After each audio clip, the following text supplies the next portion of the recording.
When we think of borders and edges, usually landscaping comes to mind first. It's often not implemented in the garden as much as it needs to be. And we should be creating borders and edges because they serve a purpose. One of the goals with permaculture gardening is to recreate natural environments. It does not get any more natural than having borders. Borders are everywhere in nature, from the woodlands to the grasslands. We have unique environments like the woodlands, where the soil is fungally dominated, where you have rotted tree matter, leaves, all getting broken down by fungus. And at some point, when the woodlands end, you come out and you get all this lush green growth. And since these areas are outside the woodlands, they get sunlight. So this is where bacteria takes over, because the fungus likes the darkness and can't really survive too well out here, and it's a lot drier. So bacteria has to pick up where the fungus leaves off.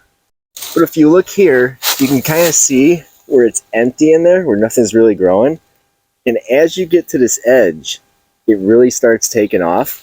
This is kind of an overlap point here. If you look, you see there's still some fungus out here, because it still does get a lot of shade.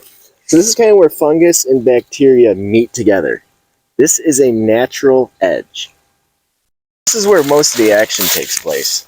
We got blackberries, wild raspberries. These flowers, even though it's fall, we still have a bunch of flowers hanging in there. Everything all nature's creatures need, from the microorganisms to the insects and the bees, all the way up to the large mammals. It all happens here. I showed you that because I want to show you this.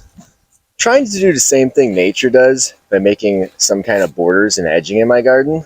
And it started out just some 2x4s, framing those out to make edges. And I put some thought into it and realized I'm spending more money on my garden that I don't need to spend. Nobody needs to go broke building their gardens, so I wanted a more natural solution. So this was my solution. I have plenty of fallen timber in my wooded area, and it's free. So I figured I could take that, and maybe I can make some borders with that in my garden. And the plan was always to have wood chips as walkways, because I don't want to walk on these areas I'm actually going to plant and compact the soil. So they kind of fell over before I had these here. So once I put these down, the wood chips fit up real nice against here, and it gives me a really nice clean edge. I originally started out finding the straight pieces of timber, because I wanted to make beds that were just wide enough where I could reach it from either side, and I wanted everything to be directional. But I put some thought into it, and there's really no straight edges in nature. So I started finding different pieces of timber that had bends in them, and you can see the walkway is not completely perfectly straight. It gets a little wider here, and I decided to embrace the odd shapes. Then I started thinking, do I really need to set this up where everything is all heading in the same direction? And I decided to use the natural wood shapes to see what I can come up with. You can come up with some really cool designs by just taking the timber you find and taking those different odd shapes and just setting them on the ground till you find something you like. And personally, I really like this. I like how it looks. I like how all these pathways just flow together. Over here is one that I'm starting to work on now. So we're going to take this one, probably end it at the end of the horseradish. And that's going to turn, and it's going to meet up with the one that I got set here. And then past this, I have this larger bed set up that is also not heading the same direction as these. This one's at a bigger angle. As I continue this, there's going to be various beds throughout this area, all different shapes, different directions, path between them, and it's going to be like a maze.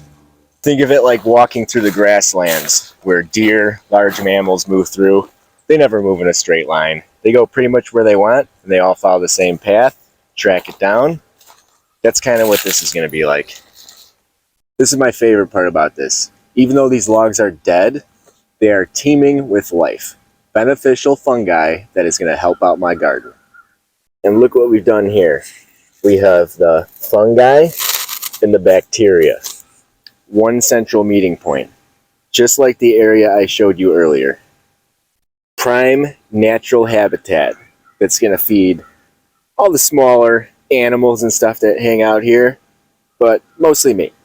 Because it was sitting on the forest floor, all this wood I put in my garden is already pre-inoculated with fungus. Time goes down, this wood is going to rot. As this wood rots, it's going to feed organic matter into my soil. And all those creatures beneath the soil are going to take that organic matter and they're going to spread it around. No reason to do any extra work. All the organic matter right on the surface. Let the creatures below do all the work for you.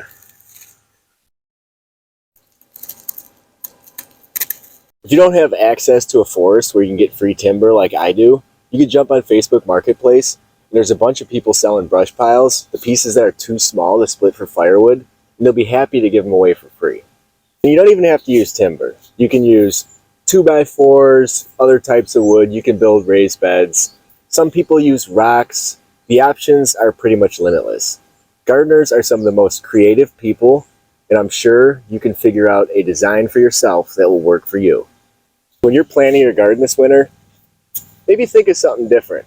Try some different angles in your garden, different ways to edge. Never be afraid to try something different.